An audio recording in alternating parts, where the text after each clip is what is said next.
So, about Kaizen, I want to come back on Kaizen. Kaizen is really what I said, the way to use all the lean tools in the same way. First, you try to solve a technical problem. For example, if you do SMED, you want to solve a technical problem, that is to do very small batches. And to do small batches, you need to change very quickly tools in your machine to change your series. So this is SMED, and this is a technical problem you want to solve. But you want also at the same time to develop knowledge. That means that, for example, if you do SMED with experts, engineers in one office, and you propose it to the operator, you are not doing lean. What is fundamental is that the SMED is done by the guy working on the machine, because once he will have started to work on SMED, he will continue and he will know very, very well the machine. So this is the Kaizen aspect of lean. At the same time, you use tools to solve problems and to increase the knowledge. But what is fundamental is that all the tools, lean tools, are working in the same way. First, you show things. You make things visual. Then you try to reduce the gap. Then you show. All the lean tools are visual tools. What is a visual tool in terms of lean? It's a tool that lets people to know immediately if they are okay or not okay, and what is the next step. Okay, next step. Non-okay, next step. That's all. That means that visual is done to act on the rational on people, not on the action of people. Because we know that when people are thinking to a situation, they will be able to act after. If we ask them to act, they will never think. They will never learn. They will just act. And this is very visible. For example, you know that a good visual board in lean has always a part which is called comment. Because what is important is that people are able to give their opinion when there is a problem. What is their comment? Why are they in this situation? If they are failing something, why? What is the reason? We want a comment. And in many cases, manager changed the comment part by an action plan. So the result is why? In a plan I've seen, problem, we are not okay because we have missing components, we have missing parts. When you have a comment, you can ask to people to think, why have we missing part? Because of this, because of that, and we start to think to the root cause. When you ask action, we see order the missing part. Do you think really we need to write this on the wall? People know very well their job. If there is a missing part, they will order the missing part. This is just to reassure the manager. This is just to make him happy, haha, everything is under control. But it is not making people think. What we want is that people think, why have we missing part today? What is the root cause? What can we do? And we want comments, no action. And when I say that all lean tools are visual tools, even level pool flow, the very famous just-in-time, is not a tool to reduce lead time, to reduce stocks. No, it is a tool to show very quickly the right problem at the right moment. And we spend our life changing a little bit the just-in-time to make new problems appear. It is first of all a visual tool. It is the reason why if you change it by an electronic one, you lose completely this aspect of things. You change it to a production tool that will be perfect today and bad tomorrow. So this is very important. Visual is at the heart of lean because I think that something like 70% of the information we have are going by our eyes.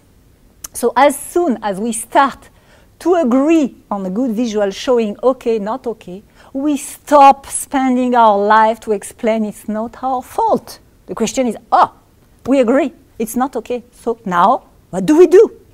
And then the action will come. But first, make people think.